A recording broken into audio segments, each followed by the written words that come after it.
Good afternoon, everyone, and welcome to Simon Skjodt Assembly Hall for the first round games of the 2024 NCAA Division I Women's Basketball Championships. Oklahoma, congratulations on your at-large selection to the bracket, and welcome to Bloomington. Just a reminder that the open locker room for Oklahoma will run simultaneously with today's press conference from 12:25 to 12:55. Please silence your cell phones during the press conference. If you are joining us in the room, please raise your hand and state your name and affiliation before asking your question. If you are joining us on Zoom, please use the raise your hand function, and we will get to you after questions are finished in the room. On the dais, we are joined by forward Skylar Van and guard Peyton Verhulst. Ladies, we will open it up for questions. Raise your hand and we'll get you a mic.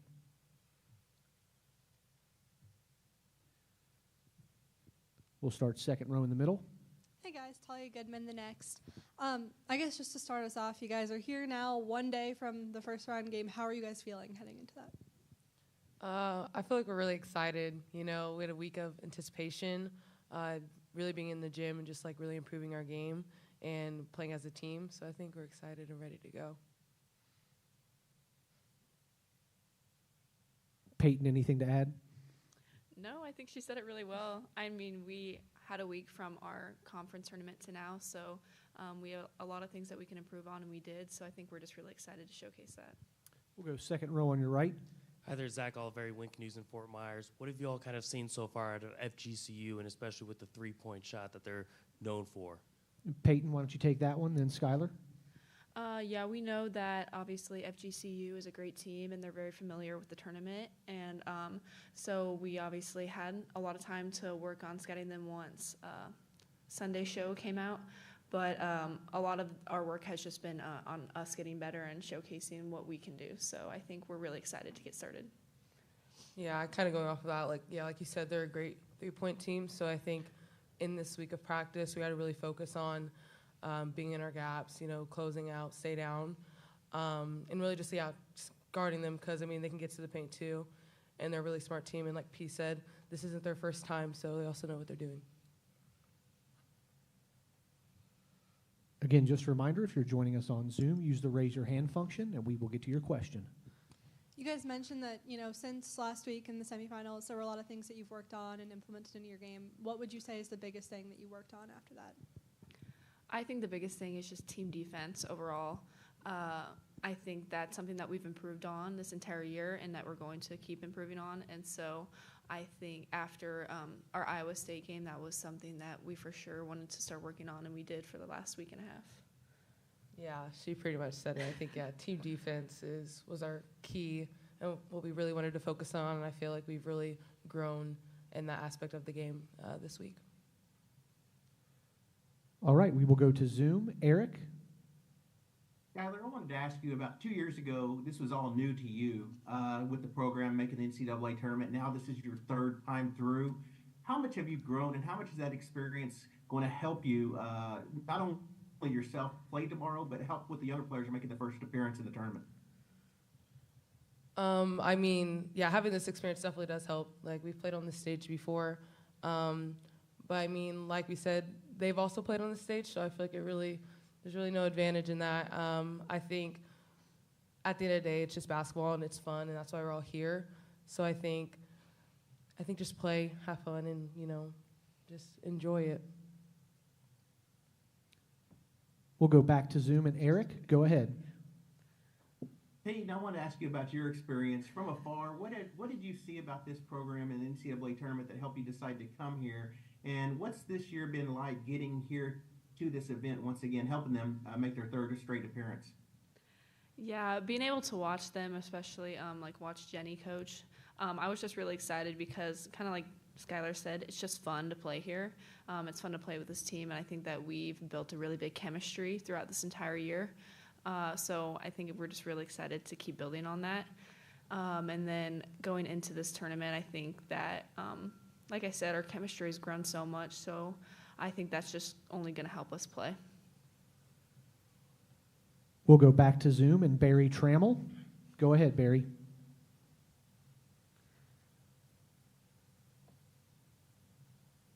Yeah, for both of you gals. Jenny, of course, is from Iowa. Iowa's been in the news for women's basketball for the last couple of years in a big way.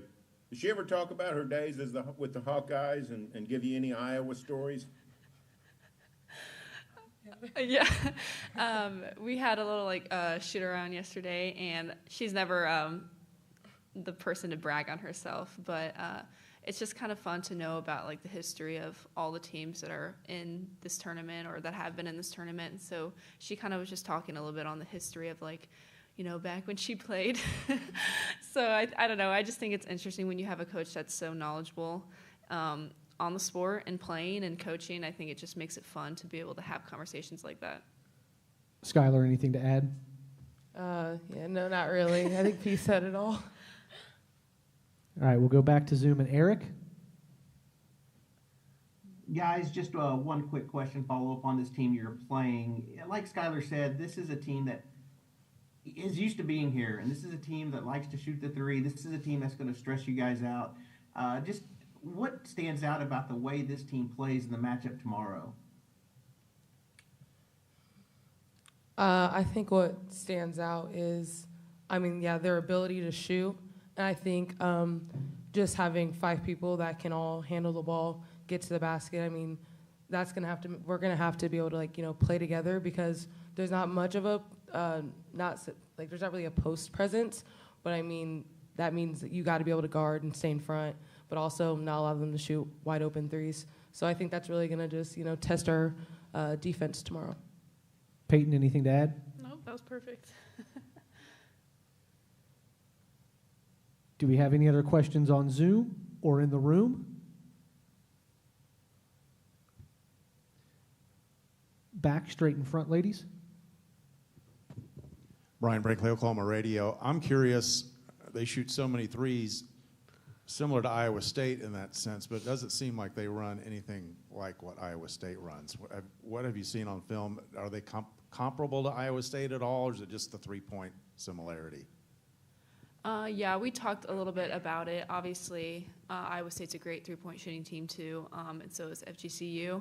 I think kind of what Sky said, they don't have as much of an inside presence as Iowa State did, so I think our defensive game plan will change a little bit there. But, we've played a lot of teams that are similar to this, where everyone can shoot, everyone has the green light. And so I think, like she said, this will be a really good testament to what we've been working on this week in practice. Anything else on Zoom? Anything else from the room? If not, ladies, thank you for your time and have a great practice today. Thank you. Thank you. Coach will join us at 12:45.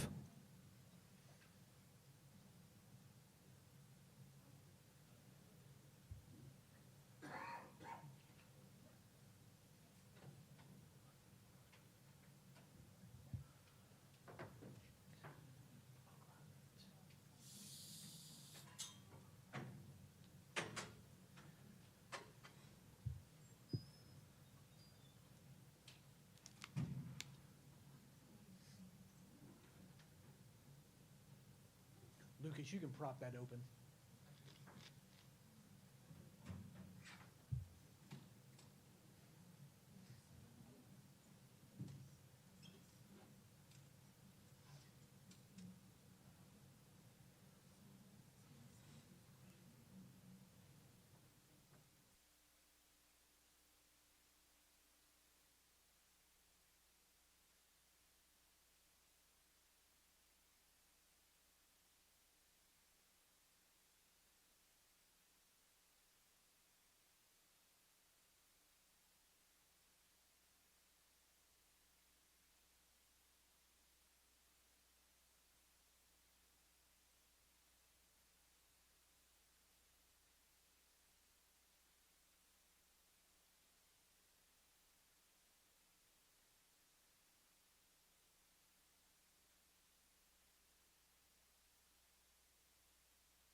a little colder here in the Midwest.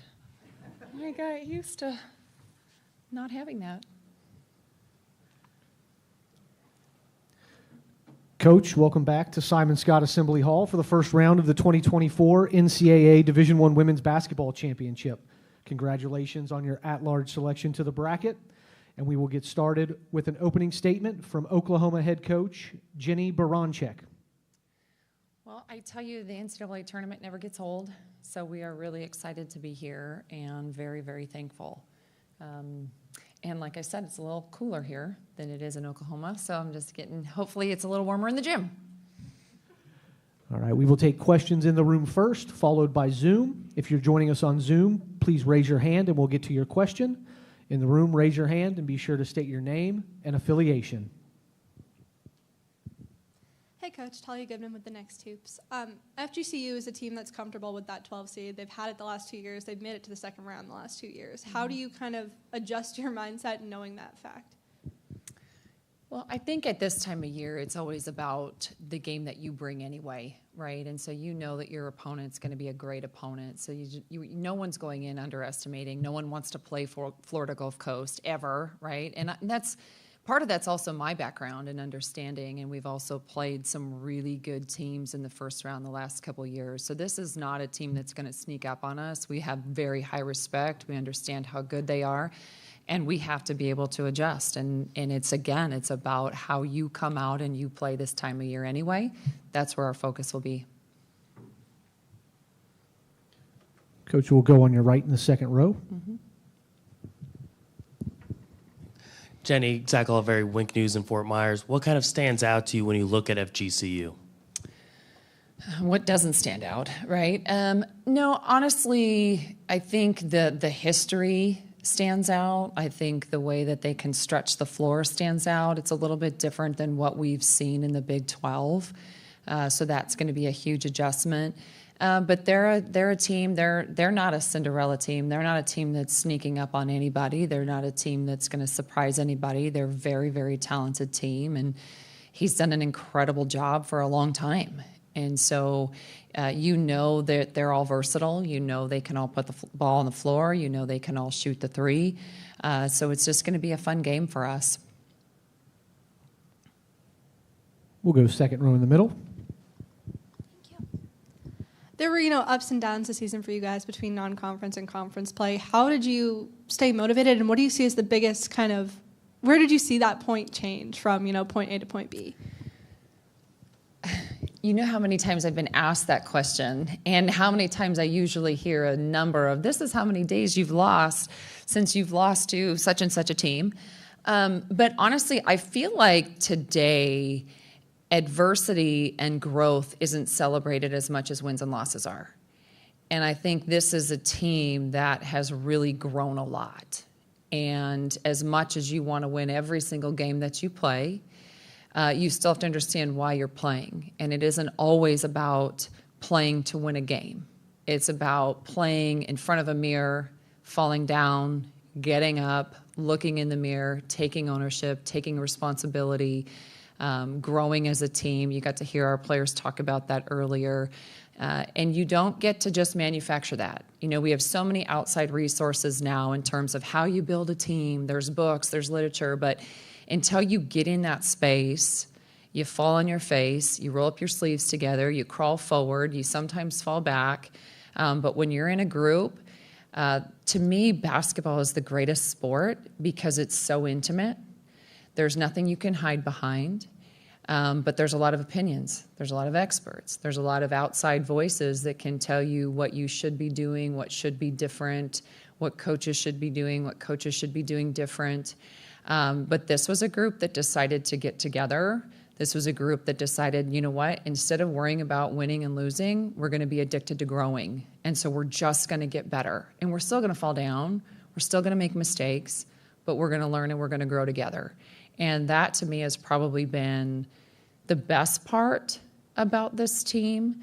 But also, this is a story for people to look at all over in any level. I have young kids that play. And I see at a young age that it's all about winning. And we kind of forget how amazing this game is when you allow growth to happen. Coach Greg Campbell with IUHoosiers.com. Maybe along the same lines there. You guys have been in playoff mode for the last couple weeks, right, with the way that the host sites are selected in the top 16. Do you think that helps your team as you move now into the intensity of the NCAA tournament? I wish I knew. I don't know. I don't necessarily like how we came out in our conference tournament, but no, this is why you play. The NCAA tournament, postseason basketball, this is what you do, you know. And I go back to even a few years ago, and I can't believe it's already been 4 years since everything was shut down from a COVID standpoint. But it was at that moment, I think, that all of us, and this, especially in the position that I'm in, you realize how much this means to young people. They work their whole lives for these moments. And sometimes we think, oh, it's just a sport, but it isn't. It's a lot more than that. And so I think from that standpoint, this is the best time of year, and it can bring out the best and the worst and everything in between. But you hold on to your team chemistry. You hold on to wanting to play together just one more minute, and that's it.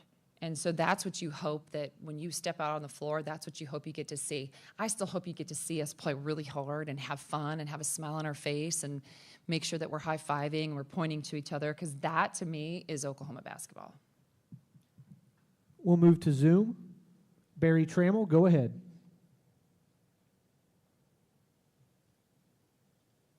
Yeah, Jenny, your alma mater making a lot of women's basketball news the last couple of years. Of course, you played for Lisa. She's doing a fantastic job. What did you learn from her? What have you taken from her when you're building your program at Drake and now at Oklahoma?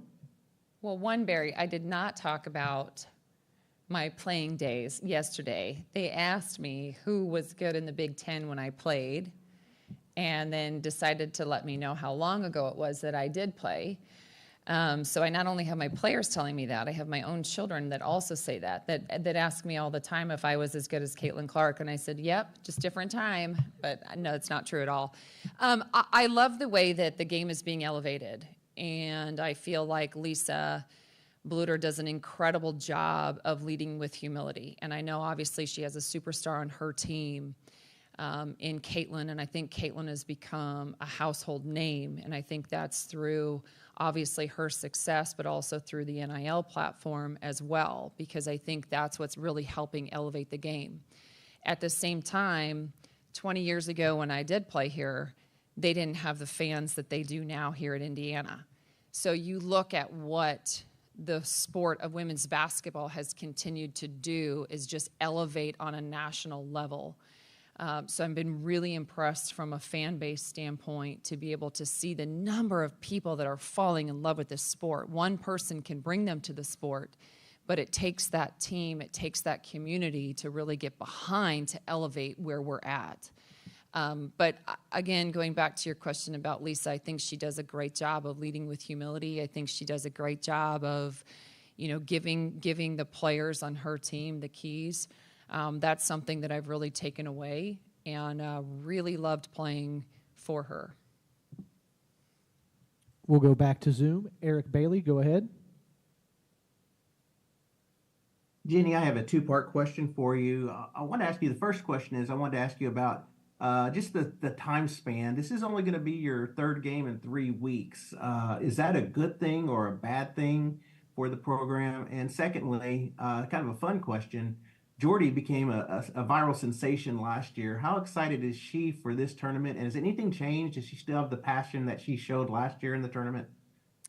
Well, if you saw her crying at the conference tournament, yes, that hasn't changed. But, to answer your first question, coaches love practice. So this is the first time that I have ever had, as a head coach, a whole week in between the selection and the conference tournament. So normally we've had the conference tournament that weekend right before you find out who you play, you stay in that game prep mode.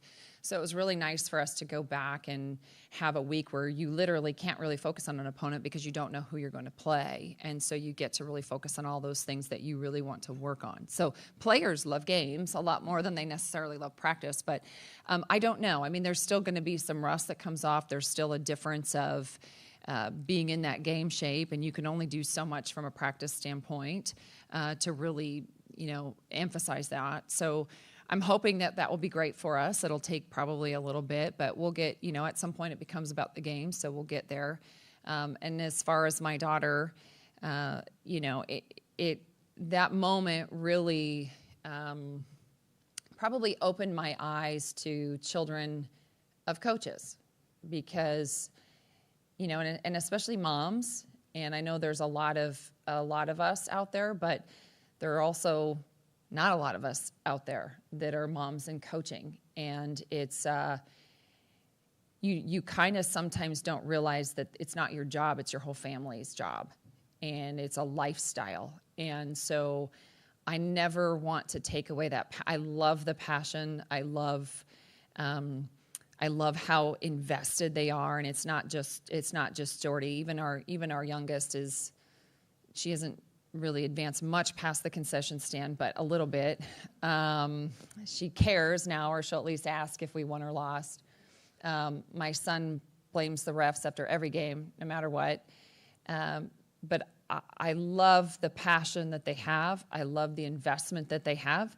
And I think it just gives you a glimpse into really what a coach's kid's life is really all about. Are there any other questions in the room? We'll go in the back, middle, and if there's anything else on Zoom, raise your hand and we'll get to you. Brian Brinkley, Oklahoma Radio. Coach, looking at getting ready for this game with Florida Gulf Coast, I was looking at the positions. Every single player is listed as a shooter, not a guard or a forward or a center, shooter. That's because they shoot. Exactly. Yep. And they've shot, I think, almost 200 more threes than you have, and you shoot a lot of threes. What kind of unique challenges is this? This seems like Iowa State on times 10 in terms of three-point shooting. Well, I think that's probably the Big 12 reference point is playing against an Iowa State, right, who can shoot the ball really well. And again, it provides a lot of challenge, but Portland provided us a lot of challenge. IUPUI provided us a lot of challenge a year ago, and I know Drake provides a lot of people challenges, right? And so when you're looking at this game, there's going to be some kind of a challenge. So it will really stretch our defense. We have to think completely different than we have, especially in the last few weeks where we've really played dominant inside presence players. So that is something that we will have to adjust. You can't just sit in the paint. You have to guard everybody, and everybody has to guard. So from that standpoint, of course there's going to be a challenge, but it's the NCAA tournament. There's supposed to be challenge. I mean, you look at upsets constantly. You could look at the men's tournament started yesterday. Today the women's tournament starts. I mean, people's brackets are already broken, and that's what this is all about. And so you got to show up, you got to play, and you have to take on any and every challenge. We'll go back to Zoom. Chris Williams, go ahead. Yeah, Jenny, you just touched on a little bit, but do you feel like there's a benefit when you are playing on Saturday? The girls can see the madness unfolding and kind of settle in a little bit instead of playing day one of the tournament?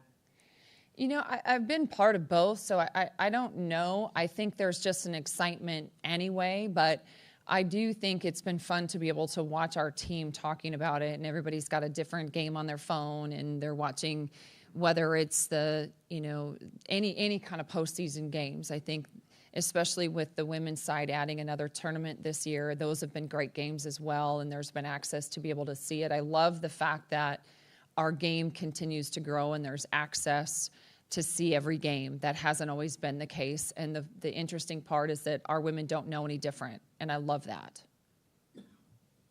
And we'll go to Zoom for the last question. Barry Trammell. Yeah, Jenny, when I went back and looked at Iowa's attendance figures over the years, and this didn't, they've exploded with Caton Clark, but they'd really built it up before Caton. Does that give you confidence that you can do the same, even if, hopefully you get a superstar, but that you can build the interest without some sort of, cultural icon coming around? I'm going to answer that in a couple different ways. One, the state of Iowa has always been very supportive of women's sports and women's basketball in particular. The high school games are covered, the girls' high school state tournament, outdrew the boys' high school state tournament. I grew up in a way that it mattered. People cared about the sport of women's basketball and supported the sport. So yes, this is an instance that Caitlin probably picked the right place to be able to stay home because people already had that desire and care for the sport of women's basketball. When I left Drake, I knew it would take me a lot to leave. Attendance has always been, and building your fan involvement has always been a huge passion of mine. And I wasn't going to ever go anywhere that I didn't think that we could build something. Now, understand, to me, the way that you build it is grassroots. We're part of it. So I looked at Oklahoma, and you look at the way that at Oklahoma, you look at what our softball program has done from a national perspective. The World Series is in Oklahoma City, so you see women's sports held to very high regard. You look at women's gymnastics and what they have been able to do from a national perspective and knowing what they've been able to do from an attendance standpoint. So to me, in looking at Oklahoma, I 100% believe that we will continue to build the fan involvement, the fan numbers that I feel like we're very capable of doing. I know it wasn't long ago, playing at Oklahoma, you didn't want to play there. You never wanted to play because you knew that there were going to be a lot of fans and fan involvement. So I'm not saying we want people to come and sit in a seat. We're talking about people being part of the success that we want. So I really do have the if you build it, they will come. We're going to continue to build a fan base that is part of what we're doing. And therefore, people will start to come. Not the fans will come. We're going to build this, and the players will continue to come. So I feel like our fans are very engaged. I feel like we have very passionate fans.